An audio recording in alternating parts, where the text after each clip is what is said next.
What up? What up? What up? You know what time it is. You hear that theme music. You see these beautiful faces. It's the Let's Get Canceled podcast. I'm your co-host, Big Tech Dog, your favorite friendly, lovable loudmouth. And I'm Tommy with A&M'S. I'm the voice of the people. I speak for y'all. Hey, yo, cousin. What up, cousin? You ready? Oh, I'm ready. Let's get canceled. All right, so check it out, man. Tonight's show, man, we got a good one for you. We got a couple of guests that's going to stop by and check in with us. We want to talk tonight about our question. Do blacks deal fairly with blacks? Take it for what you think. Do blacks deal fairly with blacks? Think about it, all right? Before we get into our main subject, though, we got a little something we need to discuss, all right? Hold on. Yeah. So on our last episode, we had some guests on. Oh, God. And one of those guests went on a little bit of a rant. A little bit. And if you can see on some of the things we posted, she said, and that's why you bald, and I was pointed at. And I'm, just so you know, Kia, I got hair. I'm the one that got hair, so don't point at me. All right? Oh, man. All right? I just had to get off my chest, just so you know. I may not have much hair, and it may be great, but you got some. There it is. You got some. So okay, I just had to get that one off right quick. So now I can calm myself back down. Feel better about yourself? A little bit. I just had to make sure she understood. Make sure she knew what was up. Hey, listen, man. Y'all, if y'all have not watched that episode, y'all need to go back and watch it. We couldn't finish that episode. We gonna come back and run that back. To be continued for real. Definitely to be continued. And it did continue after the cameras was off. It continued, y'all. You understand? So you want to definitely make sure that you get your hands and your eyeballs on that episode. Shout out to the Melanin Mindset. They definitely came in. Sisters came in and held us accountable for some things, but they nuts too, just like us. Hey, that's for all of y'all who be looking like, oh, y'all just speaking from a man's perspective. Y'all don't know because y'all not. Listen, man. Number one, yes, we speaking from a man's perspective. Exactly. That's all we know.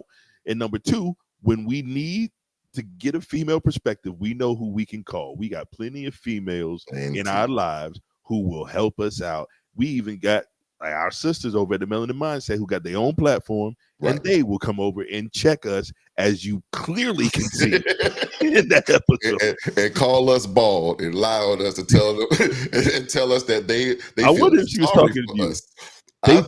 She pointed. I think it was directly. Yeah, bro, we definitely disappointed both of them. And it does not help, y'all. We sorry because it does not help when I'm drinking and he's drinking. Yeah, never. Yeah, because I'm gonna drink. He is going to. So that means I need to not. When both of us are, it doesn't work out as well as we thought. Yo, all right. Well, but appreciate y'all for rocking with us anyway. Yeah, keep it up. Right, so listen, man. We had a friend send us a clip. I guess he sent it to you, and then he sent it to me and told me he sent it to you. Yeah. And then I looked, and you had sent it to me right away. And it is weird, but I think it fits right into our main topic for tonight. But first, let's get into it. Let's just watch it and see exactly what it is we talk about. All right? Indeed. Look, let me boil this election down in the African American community to a very simple. I'll reference the great Malcolm X. This race is between House African Americans and field African Americans, and the field African Americans are going for Donald Trump. I'm talking about your men. I'm talking about your men who build, your men who put things together, your men who work with their hands, your men who do things, not the men who push paper, or the men who are connected to power and want to continue to be connected to power. I'm talking about the men and women in our community who are actually doing the work. African American men who are professionals who work in white collar jobs? Is that what I'm hearing from you, or no? I'm just trying to understand, is Shelley the house one or the field woman? I'm just trying to understand that part. I'm just trying to understand. We have someone who's spitting. I'm just trying to understand the one that's spitting talking points right now. Are you the house Negro or the field Negro that you're referring to? So I just want to make sure. Your question was about denigrating black people. That literally was your question. You have a Republican fool who is talking right now about. You literally just said that black men. You actually just said this is an election about house or field. This is the nonsense that we are listening to right now by those that are supporting Donald Trump. Bro, bro. He meant that, bro. He meant every bit of that. Just so we do not go on attempt, because we can talk about this particular. Yeah, we'll go on that for a minute. Yeah. I already know what you're saying. Here you go. You ready? Let's get it cracking, man. Let's get it cracking. All right. So this guy comes out and says this is an election about house Negroes versus field Negroes. You know what? No, he didn't. He said house African Americans and field African Americans. House nigga, field nigga is basically where we're going with this. So we're gonna go still ahead. Nigga. We're gonna and that's where I was gonna go with this. Yes, sir. No matter where you fell on that spectrum, a house Negro, field Negro, house African American, field African American, house nigga, field nigga, you are still a slave. And that's the one thing that in all of those arguments, nobody ever seems to, like take into account, like, we're still not people. Whether you're in there with the master's clothes on or in the field getting your back broken, you're still not free. So why do we focus on dividing ourselves into those particular groups, into those specific groups at that? It looks bad when you step back and look at it the way that you analyzed it just now.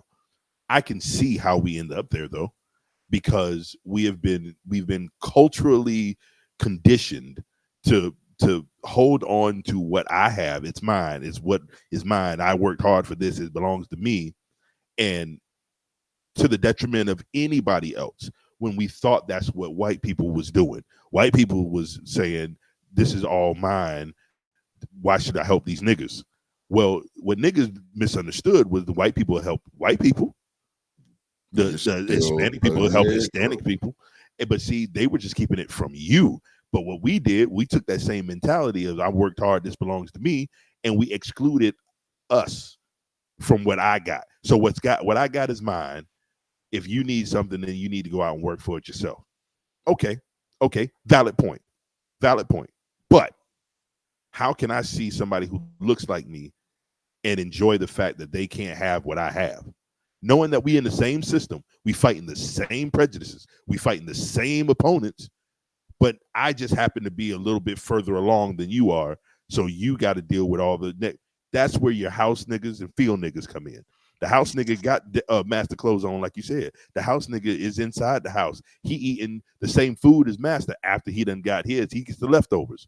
Right. You out in the field eating chitlins.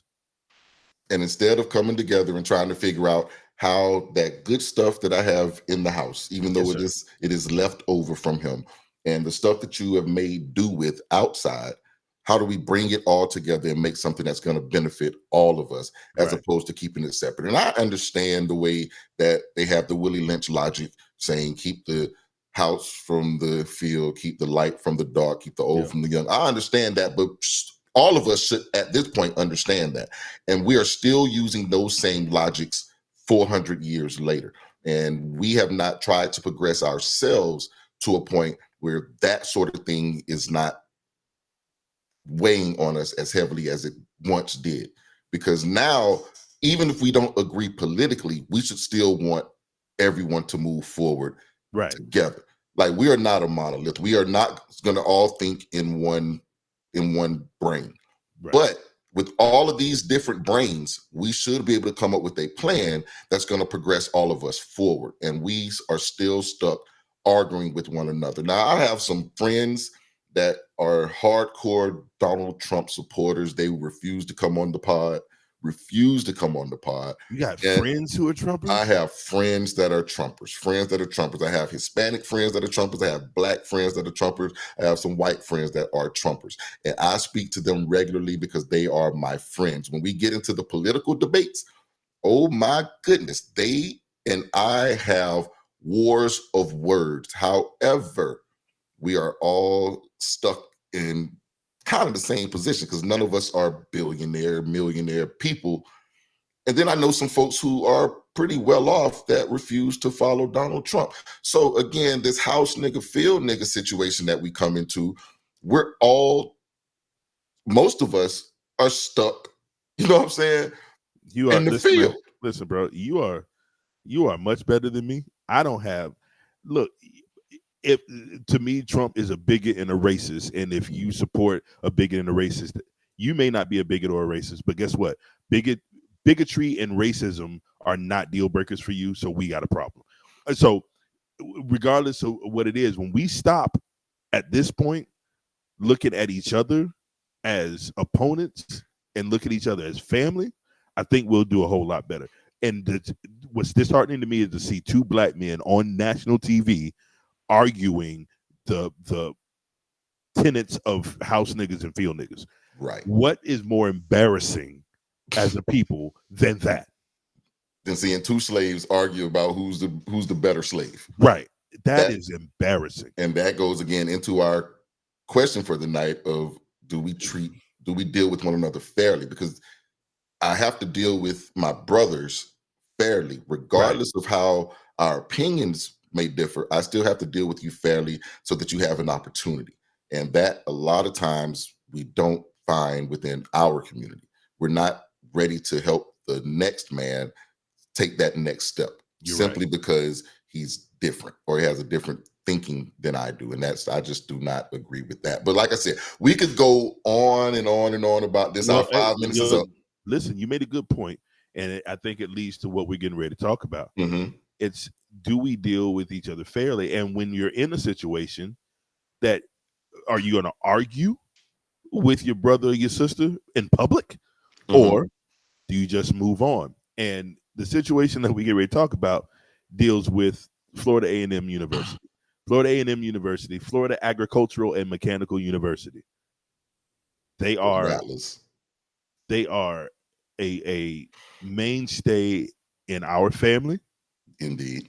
And when people ask me about college and college football specifically, our cousin played for FAM, so it was yes, he did. That was did too. We are the best HBCU in history, hands down, no question whatsoever.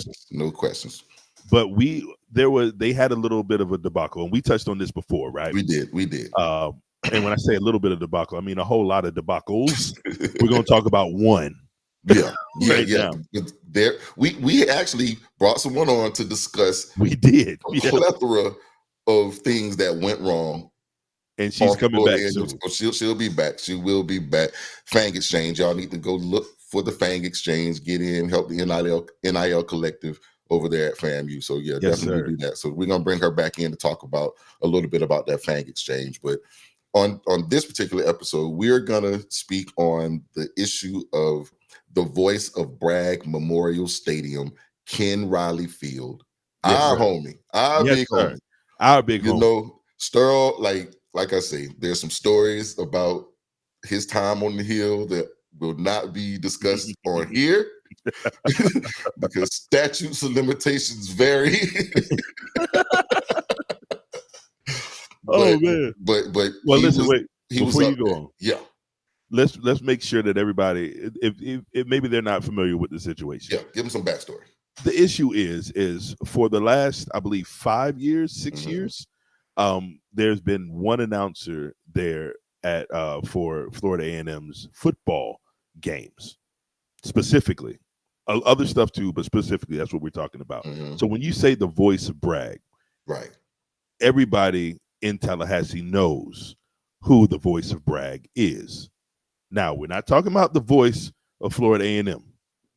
Because I've said this and somebody jumped on me. We're like, no, that's Joe Bullitt. That's Joe Bullitt. And like, he's the voice of the Marching 100. He's the voice of Tallahassee. He's been FAMU since it was on an AM station. Like, I remember him when I was a kid. And I've had the opportunity to chop it up with Mr. Bullitt quite a few times. That's a guy. Yeah, that's a decent guy. Well, from my understanding, this past season, this past off season, excuse me. There was some conflict, and I got a post. We both got tagged in a post that said, "Be the next voice of Bragg." Yeah. And somebody tagged us like, "Hey, yo, Tech and Tommy, you up? That's just y'all." And we're like, "Wait a minute, we know who the voice of Bragg." Right. That's the homie's job. Right. And then on top of that, he didn't call me and say nothing to me. So I immediately, me and you talked, and I immediately picked up the phone and I called him. And I texted him.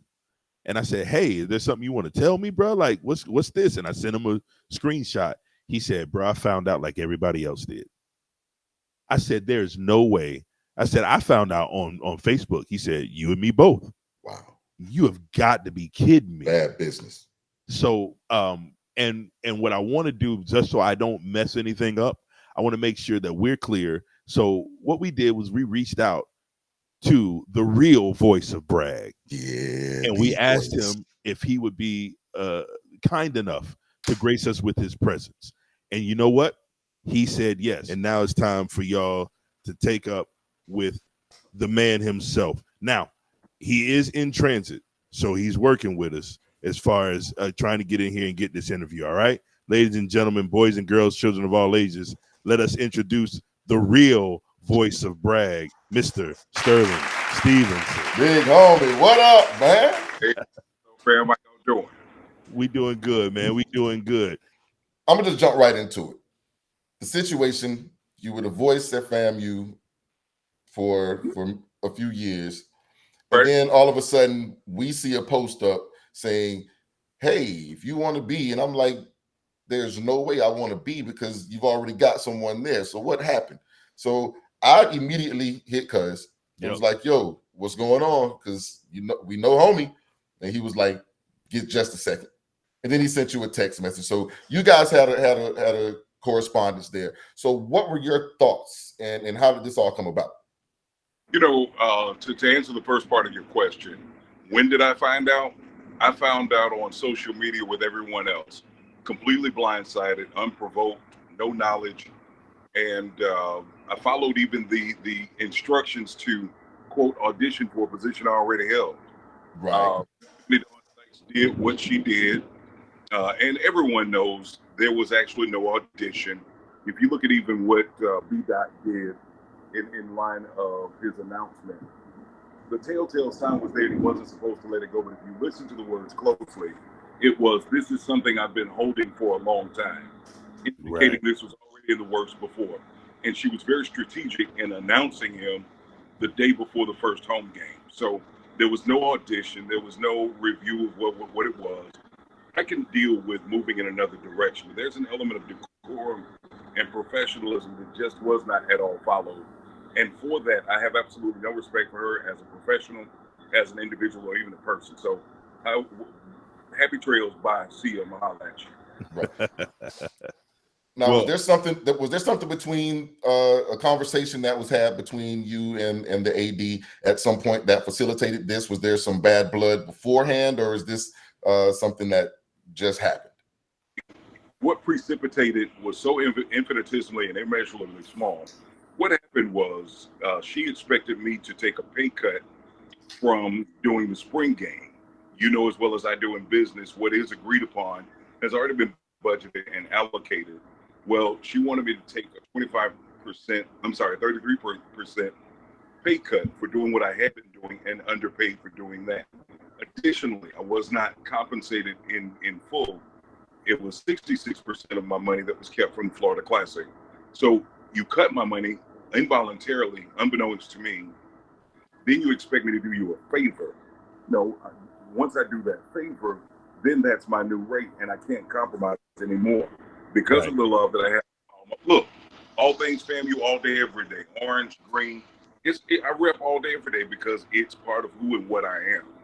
And for her to have been non-alumni and the way she did things and trying to create, I guess, her connections in both Virginia, North Carolina, wherever they're from, without any consent, permission, or even advisement was totally disgusting. You know, if I had gotten a call, "Hey, Sterling, we're moving in another direction," man, cool, no problem. But you bring this guy in with whom I don't know, I've never met, don't have a beef with him. Mm-hmm. But the problem is how she did things. What further lets me know he had been further advised on what to do, and this was already predetermined. He was using my material.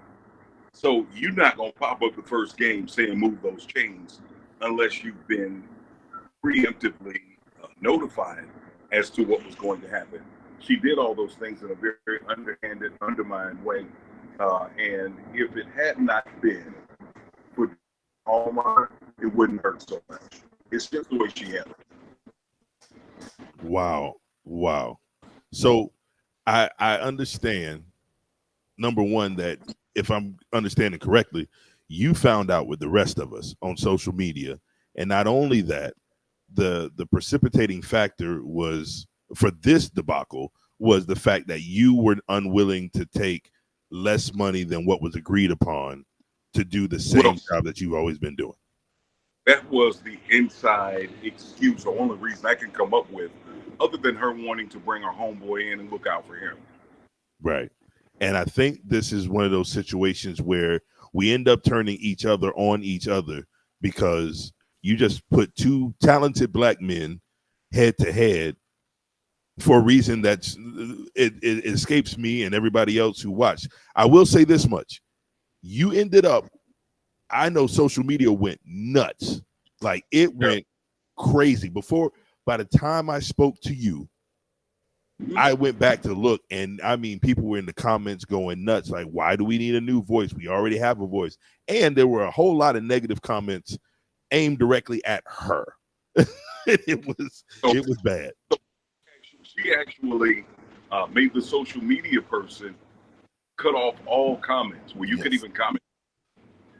So I've never had a conversation with her outside of, I had one conversation with her. One. It was before the 2023 football season. So after everything went down, was there a conversation with anyone from Florida A&M to you explaining what happened? Hell no. So this is not just a situation where, okay, we've made a decision and let's go ahead and have a discussion of an exit interview, or if you would use that term. So there was nothing said. There was not a reach out of, hey, we're trying to go in X direction, or we're sorry for the way things were handled. There's been no reach out, no apology, no trying to clean things up, because again, social media went crazy. The people were not happy at all. Stop. No. Nothing. What don't, Tom, you my dog. Right. What don't you understand about, I saw it with everyone else on social media. No professionalism, no decorum, no nothing, all unprovoked. I just expected better from Florida A&M as a whole. I understand there were some changes going on in the athletic department. There were some changes going on at the presidential levels. So I was assuming, and again, I'm making an ass of me for thinking better of Florida A&M. But okay, well, you know what? I in this instance, I cannot say my alma mater. In this instance, it was her, and the problem was the expectation. People don't let you down. Your expectations in them do. I actually had a conversation with someone last football season, and I told them, I think she's going to try to replace me. They said, no, you the voice of Bragg. You ain't going nowhere. And it's just kind of like I had this eerie feeling she was going to do this. But for what reason, she has absolutely no ground to stand on, no reason, no complaints that I was made aware of, nothing. I did not make any NCAA violations. Nothing was said or done. And again, I found out on social media with everyone else. Well, I will say this much for you as a professional.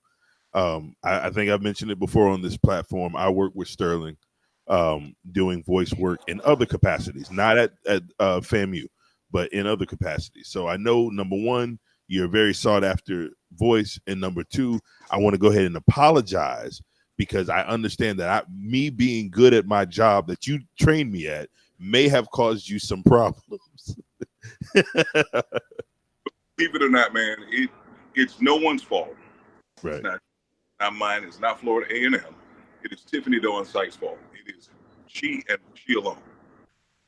Yeah, well, it's real good, man, like to see, and I'm going to go ahead and give you your flowers. I feel like Nori right now. I'm going to give you your flowers. What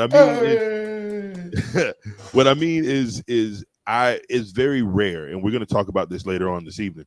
It's very rare to run into another black man who literally says, okay, I'm going to teach you what I know, and reels you in. And I've given you ample opportunities to screw me over just by, you know what I'm saying, to be real, to just by being vulnerable and just saying, okay, whatever it is what it is. You have never yet let me down. And we've been doing this now. We're on season 3 together. And so I can honestly say that you're a man of integrity. And it's really strange to see this happen to someone of your character. So especially in business. So I guess the disappointing part, and I guess my last question on this particular topic is, what is your feeling towards Florida A&M or the athletic department as it stands today? Come hell or high water, no matter what, I still am so glad I'm from FAMU. Hey. I still bleed orange and green. And this shirt was not, it was not planned. I'm always going to rep for the orange and green. I saw so many other HBCU alums who tried to talk trash. It was even somebody from Bethune-Cookman, a couple cats from Cookman. BCC talking trash?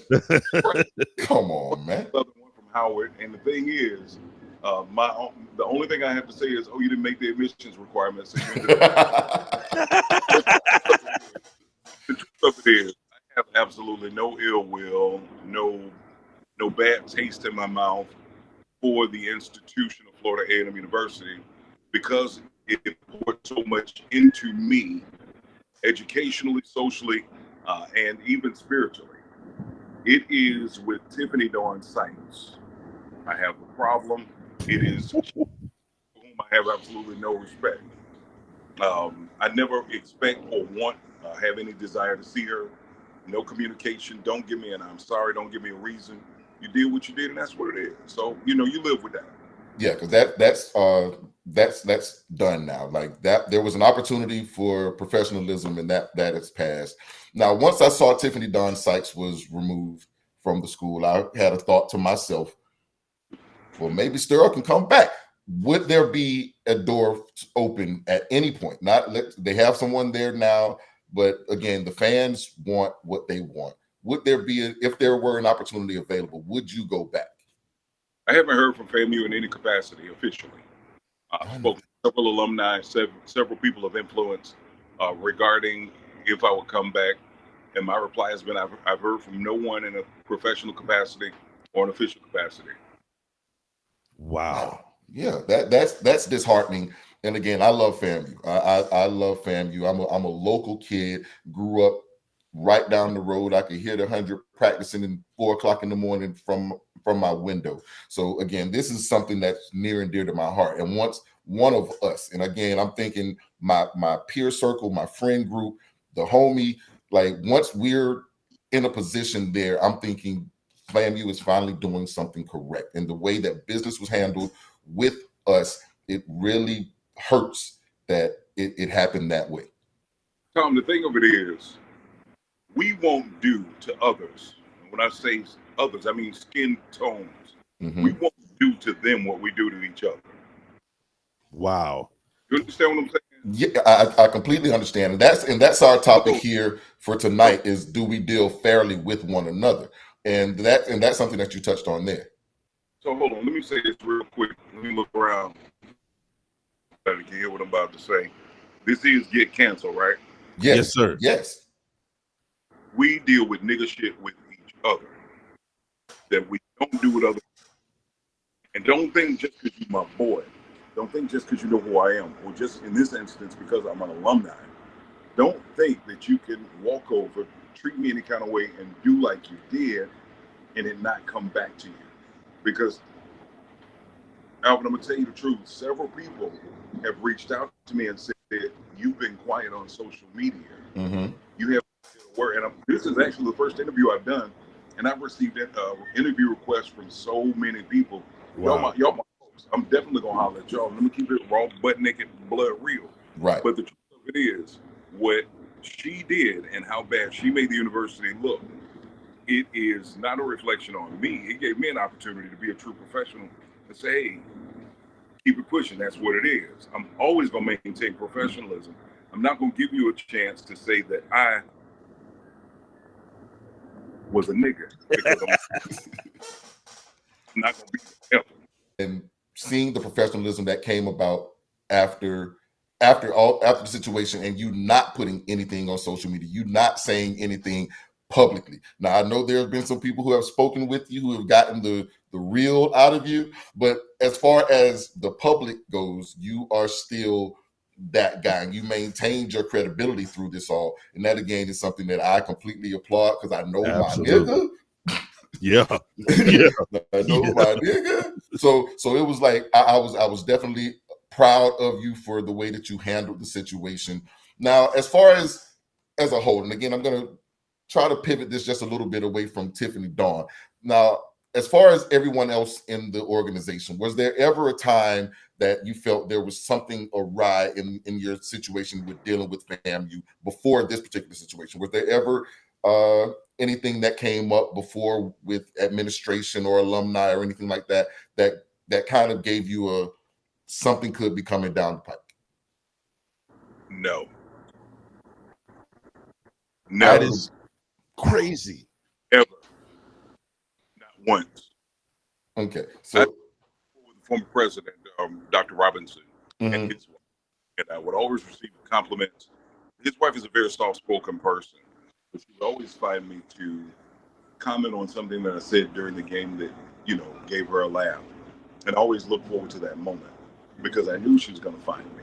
Right. And if I made one person laugh, then my job was done. Man. Well, I'll tell you this. I admittedly, I worked the job on Friday that you know about. I admittedly stole a couple of your lines, because the location I was at expects a certain level, and they expect to hear certain things, to the point. For y'all who don't know, Sterling has this thing. Every time there's a first down, is move those chains. He will say that, and your very soul will rattle with the way he says, move those chains. So here's the thing. The dude actually using my material.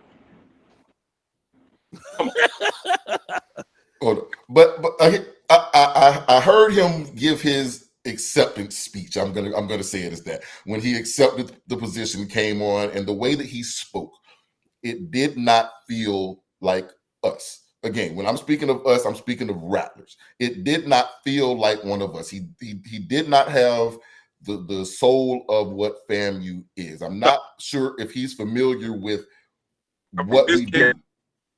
I hate to cut you off. This cat said, move those chains.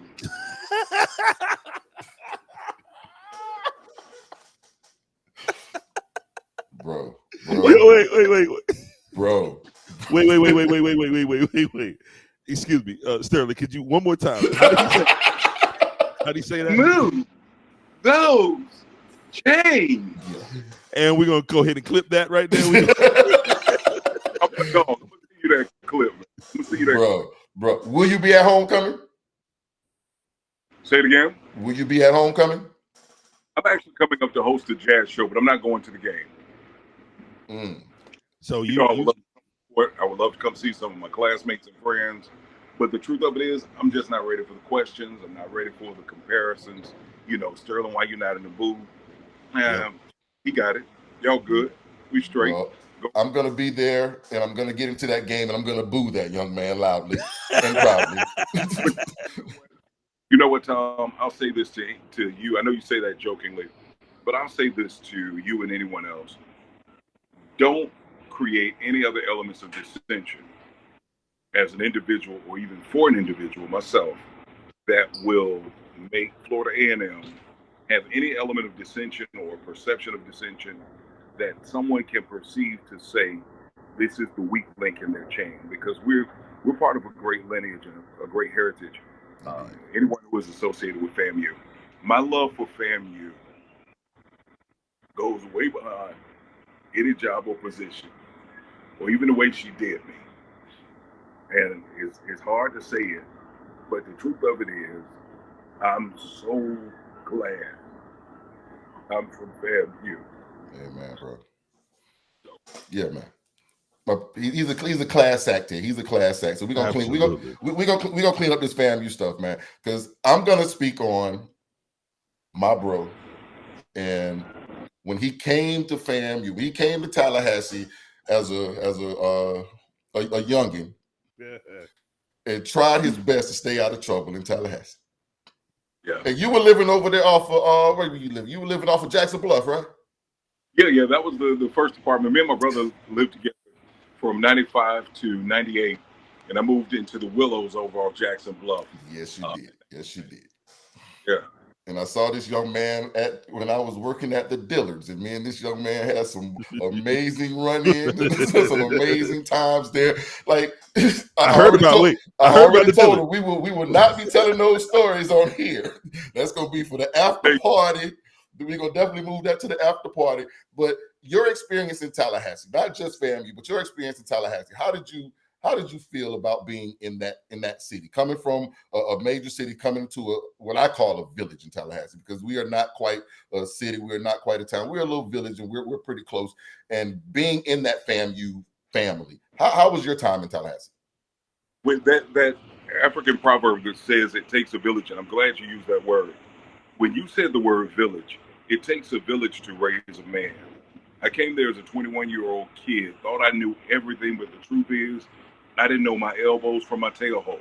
Right. So now, here it is, life experiences, ups, downs, heartbreaks, having utilities turned off, 3-day notices on rent, having to hustle, having to go through the exit door at Golden Corral to eat, going into hotels for the continental breakfast on days I didn't even have class, in Dockers, a button down, and hard bottoms with a suitcase or a briefcase, asking where's breakfast, like I'm there for a meeting, and to be able to grab fruit. The thing of it is, if you can make it, and I want you to understand, if you can make it in Tallahassee, through Tallahassee, you can make it anywhere on the globe. Because the truth of it is, it will either make or break you. Understand, Tallahassee is a small city. But within that small city, there are microcosms within the Black culture as well as every other culture. You know, the sample size is smaller, but you get the same experiences, and I'm forever grateful for those experiences. Indeed. Man. Now, how did you get into the voice work? How did you end up using your voice? Because for me, it was college radio when I was up in West Virginia. Came back, did some sports talk radio here in Jack. So, how did you end up in the voice space? Well, I actually was working for the city of Orlando, and the program director from Star 94.5, Kevin Gardner, heard me talking. He says, "Brother, have you ever done radio?" And I said, I did a couple of shows in college. He said, "Here's my card. Give me a call. And I want to start you in promotions and get you to production and on air." Okay, I was a broadcast journalism major. Hand me the mic. Right. So a couple of weeks later, the promotions manager, Jan Cole, who is where did Jan go to school? She's HBCU in Virginia, Norfolk State. She calls me and she says, "Sterling, did you call Kevin?" I said, "Nah, I didn't." She says, "People ask for his card. You're the first person I've ever seen him give a card to." So I started working for Star 94.5. One thing led to another. And eventually, when I parted ways with Star, I started doing event hosting, wedding receptions, birthday parties, anniversary parties.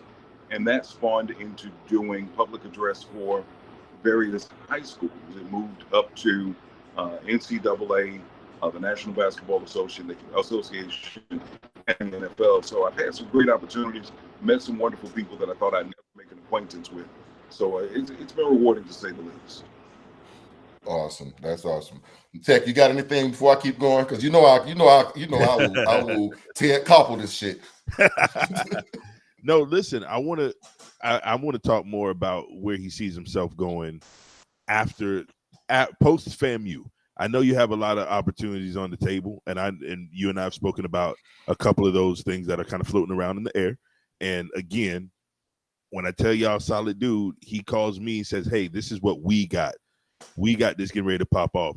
And or he'll say, "They call me and offer me to do this," so that that means if I got to do this, you got to do that. So put me in, coach. Put me in, coach. And so I'm coming to school. I'm coming to travel. school. Sorry about that. Sorry about that, y'all. I'm coming to school. Sorry. Okay. Right. But where do you see yourself post fam? Like where you headed? What's your trajectory? Right now, I'm chilling. When I say I'm chilling, I do my high schools because it's fun. Right. For me, it was because of the love of FAMU. It wasn't for the money, but people don't appreciate free. Right. So all things considered, right now, literally, I'm a free agent. You know, I've done some work for some other HBCUs as well as some other entities, and you know, it feels like work. I have a 22-year career with the city of Orlando. Mm-hmm. So all things considered, that is from what I live. However, if I'm going to have fun, it's going to be where I want to be, which was FAMU, to another HBCU or even another college. It would actually be work, and I don't want it to feel like work. Right.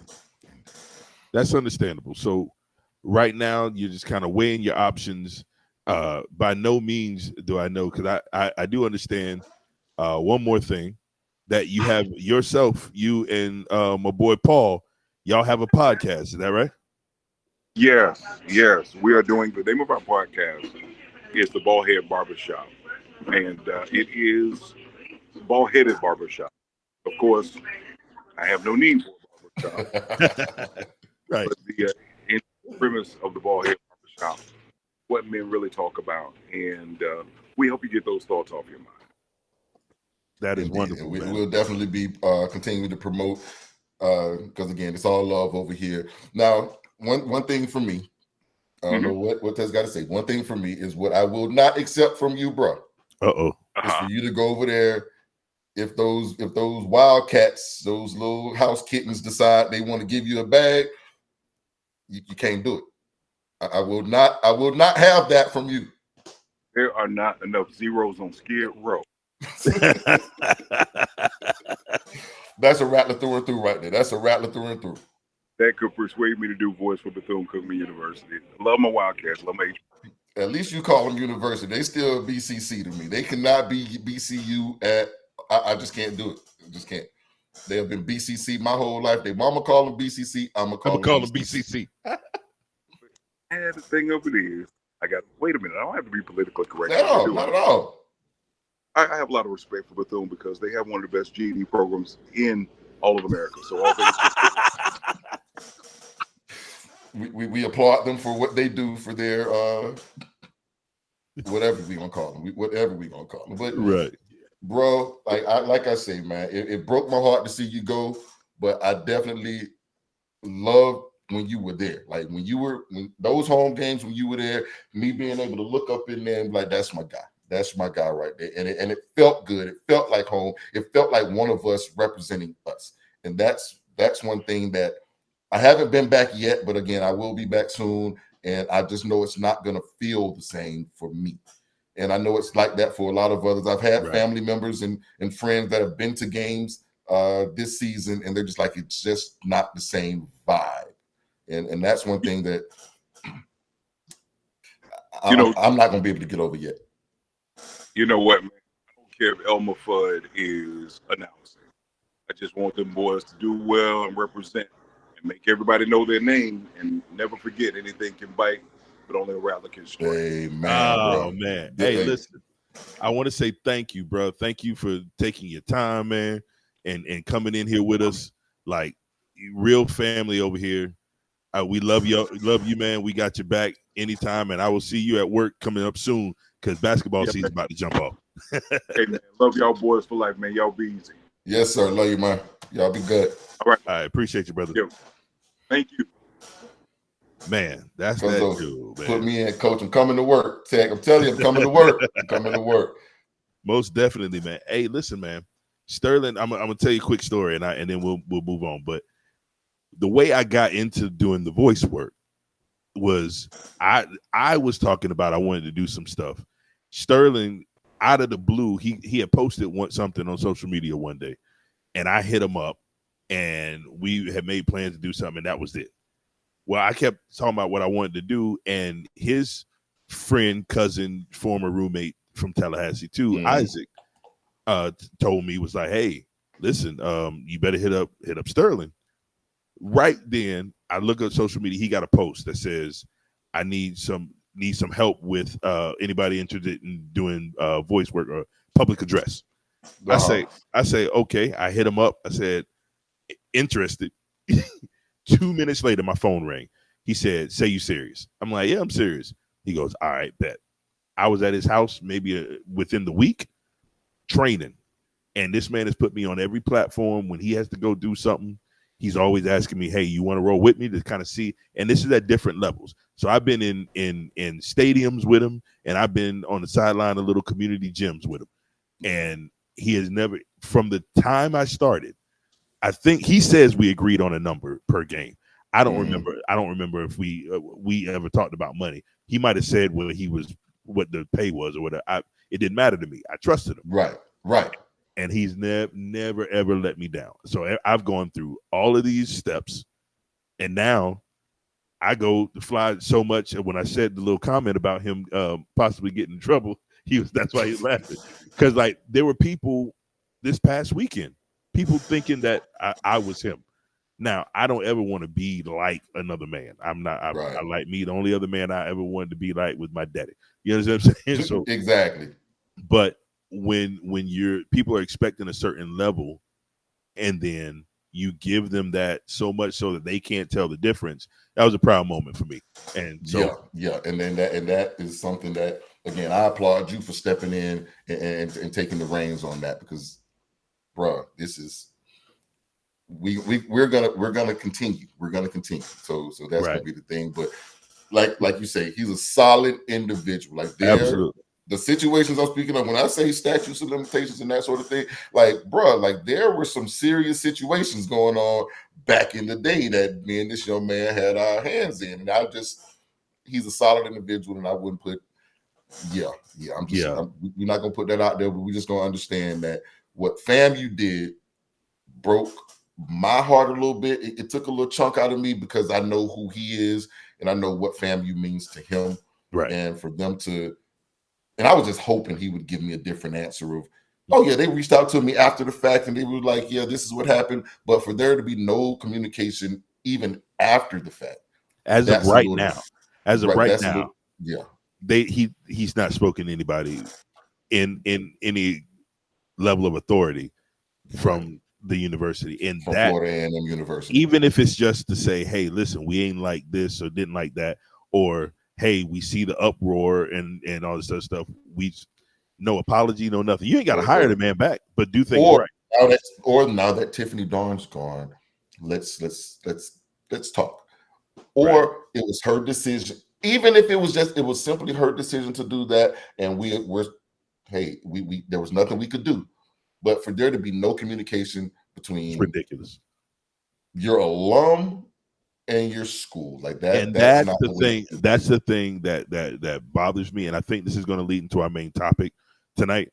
The thing that bothers me about that is this is a historically Black college. Yeah. This is a historically Black university. HBCU. And the best HBCU at that. Indeed. But these are Black people who cultivated a Black life. That Black life came back to and benefited you, and this is how you do them. Right. And the thing about him, and when he said it wasn't about the money. Right. It was fun for me because it was home. And for you to take someone who felt like they were at home and treat them with that level of disrespect and disdain, even, because there's no way you can take finding out that someone is putting your job up through social media. That's crazy to me. And that's just, and to our topic, this is one of those situations where this is a Black person dealing with another Black person. With a Black institution. With a Black institution.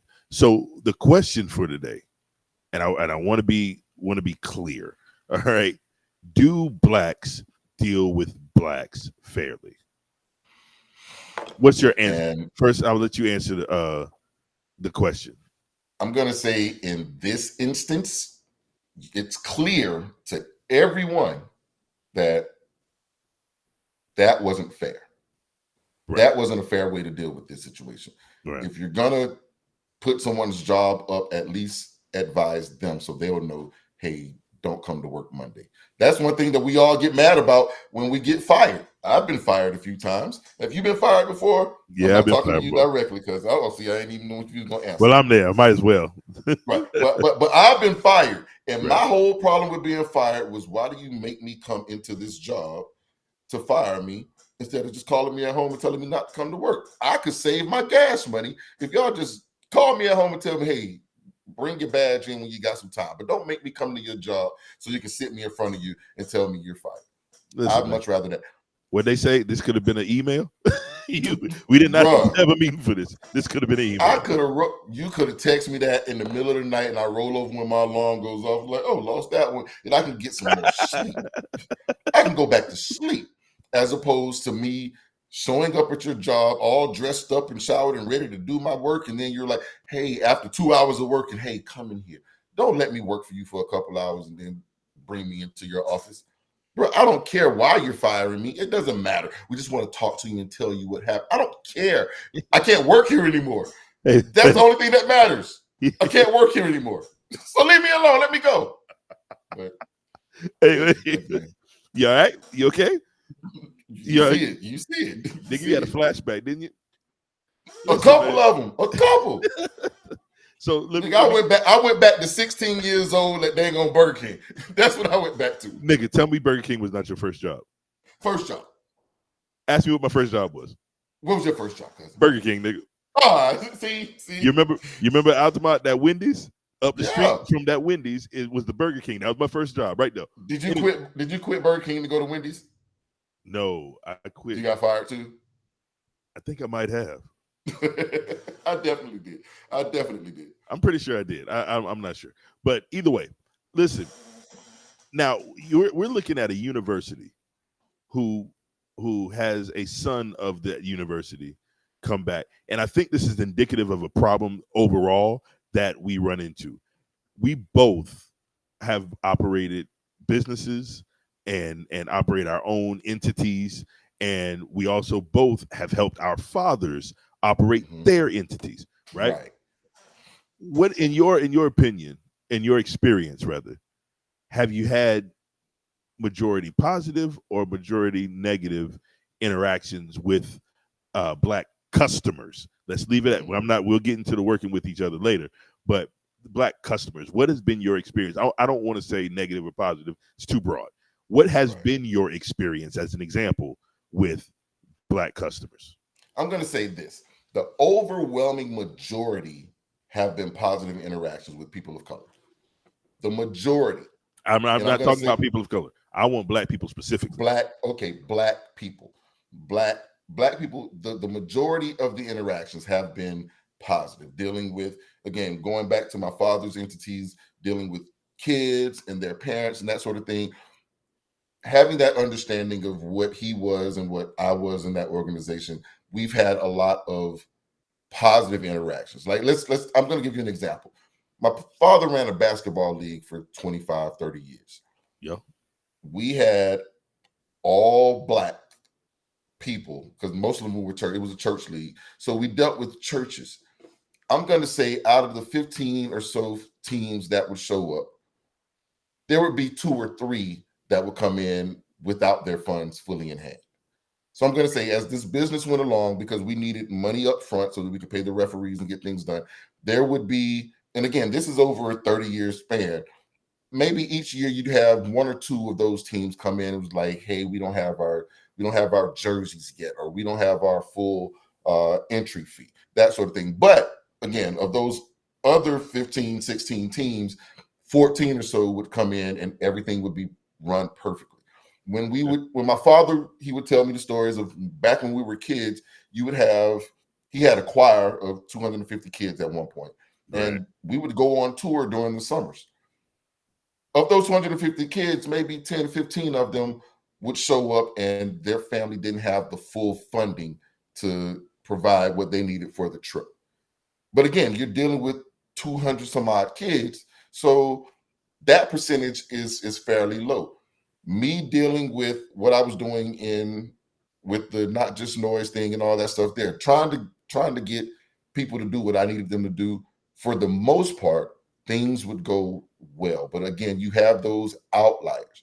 But what the problem is those outliers are so GD blatant and disrespectful, and I'm not going to curse y'all out today. I'm not going to do that. I'm not going to do that. I have not had enough to drink. I had a little bit, but not enough for me to go off like I was planning on. Look at that guy. But yeah, but this is, but again, during those interactions, I'm going to say the overwhelming majority have been positive, but those negative ones stick out so much because they're so blatant. Well, since they've been overwhelmingly positive, do you think that the reason that they feel so positive is because of maybe the industry that you were in? Because what I heard you say was parents not having the funds, right? And I think that's a little different from where I find. Now, I run into that same situation. People, black people not having my money, but still expecting the service or expecting the hookup. But I think your situation might be a little different. And I'll ask you if you think so, because when you're dealing in like a religious organization or sports or arena or something like that, it almost, we're not talking about customer rudeness. We're talking about inability to complete purchase. Right. But here's the thing that I'm going with this is the fact that when they've had that inability to pay, or to they wanted to show their ass when you said no. Oh, so the expectation, I don't have the money, but still provide me the service. But still do. And again, when it was my father on that side, it was okay. And that's what, again, I had this conversation with my on the internet. Actually, I went to the internet when I was a kid, and I was like, yo, man, this is what happens. But it was just one of those situations where it came out of my household. Right. So there were times where, okay, this many kids can't go, but their parents really want them to go. So my father would take it out of our house so he could provide for other kids. And that was a situation of some resentment for a while when I was younger. Once I got older and realized like he was providing a service for the community, I kind of got over it and understood it. But in the moment, it was, I can't have everything that I want here because you're caring for others. And that's what gave me the sense that I have now of caring for people. And it gives me that, like, y'all may think I'm an asshole, but boy, I will do for niggas just because that's just the way that I was raised. But there are a lot of us who have that sense of entitlement or that sense of, I don't have it, so somebody's got to do it because it's my kid. It's the kid. And I will never let a kid go without because their parent can't. Like, nobody. Your kids don't get to suffer. Like I said a couple episodes ago, F y'all mamas, F y'all daddies, but y'all kids, I got them. Well, let me ask you this then. Since do you think that those black parents were trying to take advantage of a situation, or do you think they honestly, truly didn't have it? No. They just did not. They just did not have it. They just didn't have it. And same thing. I'm not going to say the same thing with the basketball situation, because the basketball situation was you're dealing with adults, and you just prioritize differently. Yeah, and a lot of the guys, but my father's thing was always ministry. So he would allow things to go. Like when I took over, there was one team every year. Same guys would come in with the mentality of, well, your dad would let me do it, so why can't I don't have that for you guys, because I know what you guys do. I know who you guys are. And again, it's church league. My father would make every player on that team go to the team you're playing for. You got to go to these people's church at least twice during the season, because he was all about ministry and bringing souls to Christ. Right. That's him. That was his deal. So my deal is business gonna be business. So you told us you got the wrong Tommy. We are T3. He loved you. He's going to let you come in here because he does not want you guys to miss out. Me, if you don't have my money week 1, you can sit on the sidelines and watch because everyone else did their part. Why won't you? And again, it's not that it wasn't ministry, but I wanted you to have that sense of responsibility also. And it would always come in there. But here's the thing. These guys did a lot of things outside to make money. Yeah. And when I say no, by the time their game was supposed to be played, they show up with a bag of money. They get so you don't want to pay for these other guys. You got your money. Your teammates don't have their money. I'm not paying for them. But when I say, well, nobody gets to play, you figure it out. You bring me what we need to do because, again, we have something that we're not going to penalize these other people, and we're not going to allow you to skirt the rules and get something outside of this. Because again, my father was all about ministry, so just bring them in and they'll get us when they get us and we'll be okay.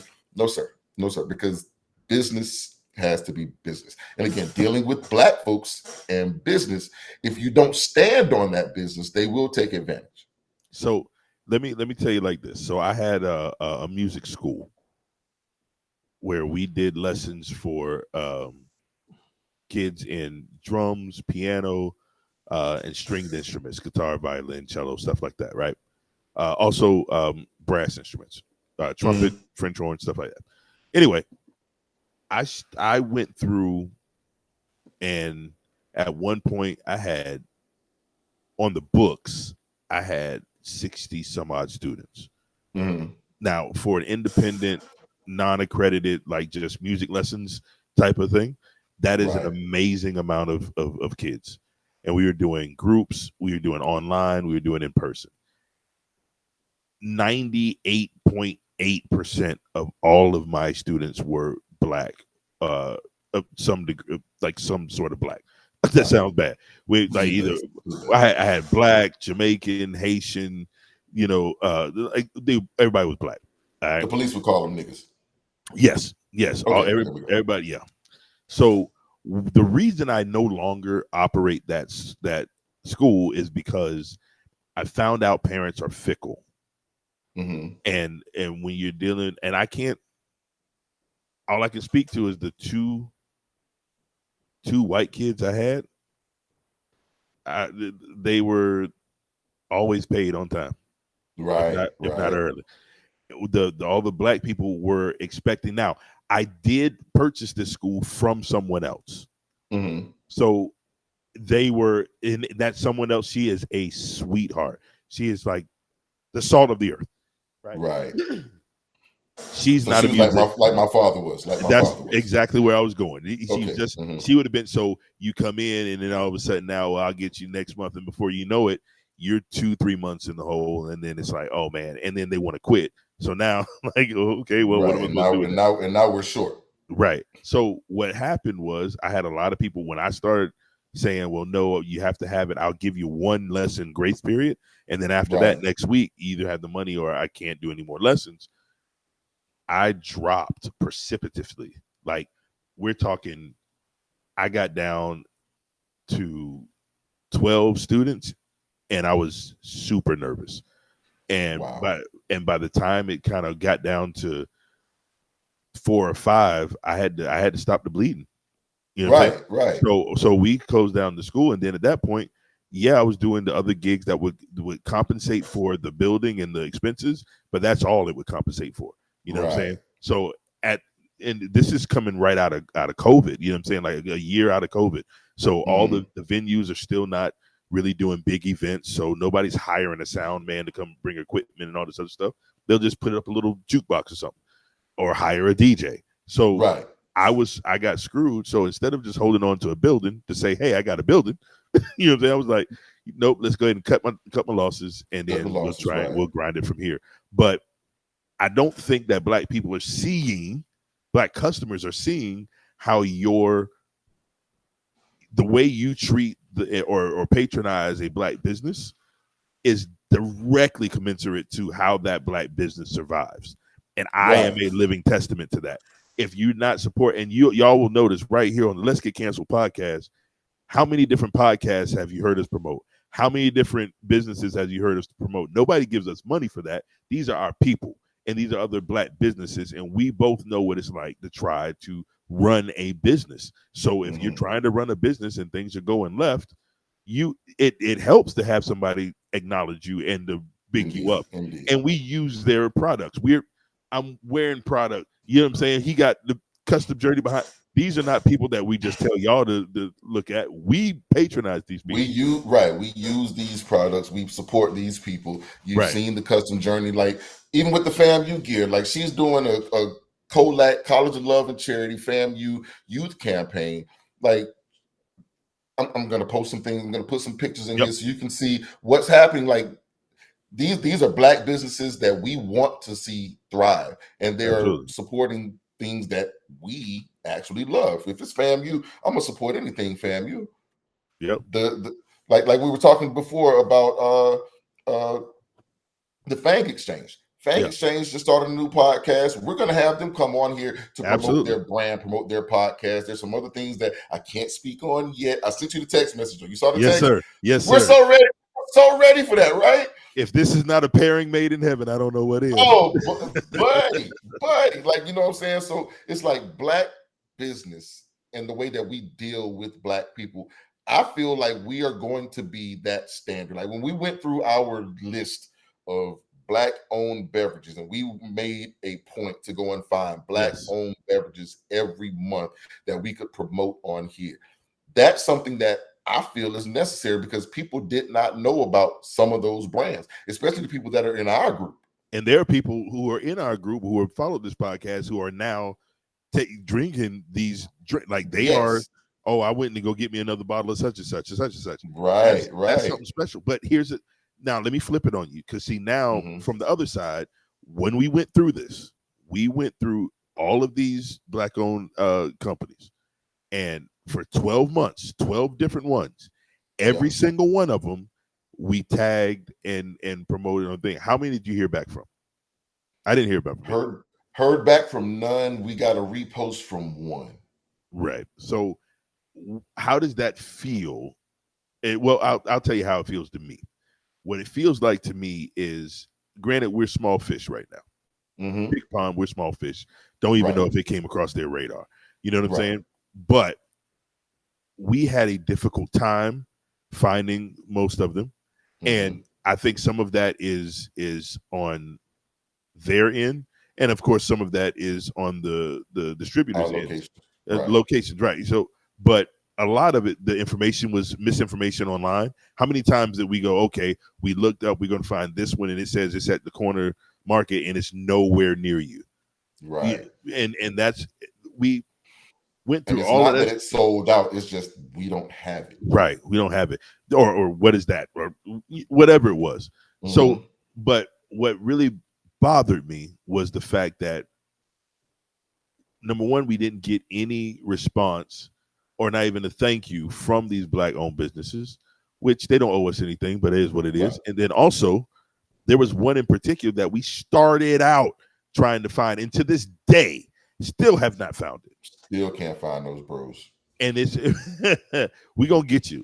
If we got to go all the way to Kentucky, we're coming. It's okay. Because I'm very interested now. And wouldn't it be terrible if it just sucked? Like, or it does not really exist. Or if it was, I haven't seen it. I've never seen it. Oh man. If it really doesn't exist, if it's just AI, I'll be so disappointed. I'll be so mad, bro. But what we run into a lot of times is, as a business owner, right? And my sister will attest to this because I've done it to her. But as a business owner, your friends or other black people, they always look at you and go, "I'm so proud of you. Hey, let me get a hookup." Right. Or they act funny when you charge a reasonable price. All my prices, I always try and look, because number one, you don't want to undercut everybody, because that brings the entire market down, and now nobody else, and it's enough money out here for all of us to make it. That's why. Side note, that's why I got a problem with some of these bands who go out and play for 13 cents, because now if a venue knows they can get a band for 13 cents, they ain't gonna pay your price. So stop crapping on the market. One thing my father taught me with we had I See That, which is I Can Do All Things, right? And one of the things he would teach me was like, put a price on it. And I'm like, no, I'm just going to give. He goes, no, people don't respect free. And I think Sterling just said that a little bit. Sterling said the same thing, right? People don't respect free. So put a fair price on it, work with people, but you've got to hold a standard. And so if my pops calls me right now, he'll call me and say, hey, they need something at such and such. This person asked me about, he said, I didn't give him a number. He said, this is, I'm like, and I ask him questions. Is this, who is this, a friend of yours? Am I doing something? Because for my father, whatever. If he told me to come do it for free, I'm on the way. Right. But I ask him if it's a friend of his, you know what I'm saying? Is this, and he's like, hey, you set your price, send an invoice. That's what the price is. Who cares what their budget is? If they, you know what I'm saying? If their budget says they can't afford it, well, then they might need to find somebody else. And it's difficult when you deal with your own people. And I say, hey, it's going to be $300. Now I know from the market that $300 is probably $50 to $100 less than anywhere else you're going to find. Mm-hmm. You will complain and try and navigate around me. And when I don't do it, now you pissed off and writing mean reviews, and then go to a white dude and pay more money and not say a single word. Right. And that's the thing with a lot of times you find with some of the black folks is we will pay, but we just don't want to pay us because they're going to look at us and like, why? But I'm trying to do business with black, so why can't I get a discount? You want a discount for doing the right thing? As opposed to I'm doing business with black, let me pay their price. Because just because I'm black does not mean my service is not as good or better. And that's, I think, the expectation is because it's black, it's not going to be as good. And that's the thing that we were speaking on, I think, back in February about white folks' ice being colder. Right. Everybody's selling ice, but I'm going to go buy it from the white man because his ice a little bit colder than his. It's going to chill my drink a little bit better. So I'm going to go ahead and get it from the white man. But if I get it from the black man, I'm going to need you to give me a discount because I can get it over here for that price. So why wouldn't I just get it from him? Because I know it's going to be colder than yours. Right. And so all this black power and black unity doesn't mean anything if you're selling it for $10 and the white man's selling it for $10, I'm going to shop with the white man unless you can do it for $8. If you can do it for $8, then that'll persuade. Why do I have to convince my own people to deal with me? Right. And that's the thing with these luxury brands. Black folks are coming out with luxury brands, but we will much rather buy one that we know with a name as opposed to trusting that our people are going to do good by us. And again, this may go back to that house nigga, field nigga thing that we were discussing in the beginning, is we don't trust one another to do right by the other. And I just cannot subscribe to that. There's never a time that someone's going to have a product that if I want the product, I'm not going to pay your price for it. Like our sisters do business. Yeah. And there's not a time like my little sister, when she sends something, she'll be like, hey, bro, I'll give it to you. No, I did this. Like the shot glass she made. Yep. She made a shot glass. She was like, I got a surprise for y'all. And she just sent this over. I'll be damned if I ain't give my little sister something. Like, hey, babe, what you want for when she made the shirts. Hey, I need some shirts for this podcast that we're going to do for the podcast party, and we're going to give out some gifts to the people that come in. She sent those shirts. She got something in return. Like there is. Hey, you ain't tell me that. I would have donated. What are you talking? It's okay. It's okay. I got that. Because we're going to need more sweatshirts. We're going to need more shirts. So we're going to be getting this, and and people are starting to ask, and we changed up the logo a little bit. I know you see this piece down here, and there's been some changes to it, but we're going to be getting merch, and then we're going to be getting things in that the people want, and we're going to be using these black businesses to get them, and they're going to get. And we refer them out. Like, so when my sister made these hoodies, when she made the hoodies, I don't ever pay my sister what she would charge everybody else. And she'll go and get the stuff, and she'll just give it to me at cost, right? But then again, my sister might call me tomorrow and be like, hey, can you send me whatever? And absolutely, I can call her and be like, hey, can you send me? Absolutely. Exactly. You know what I'm saying? So, and we work, but when it comes to it though, anybody asks me, hey, where can I get some gear made? Well, where are you located? How long what do you need? I got two. I got one in Tallahassee, one in Atlanta. You know what I'm saying? Exactly. And then we got enough talent around us, enough people in our community that we can get things done. And here's the thing. Everybody watching this has enough people in their community, in their sphere of influence, where you can get almost anything you need. If they can't do it, they can suggest somebody. You've just got to start shopping in your own, dealing with your own. I think one of our problems is that, I think you just said it, we don't trust the quality from us, because you automatically assume that there's got to be some other angle to it, and that's not necessarily the case. Now, let me ask you a question.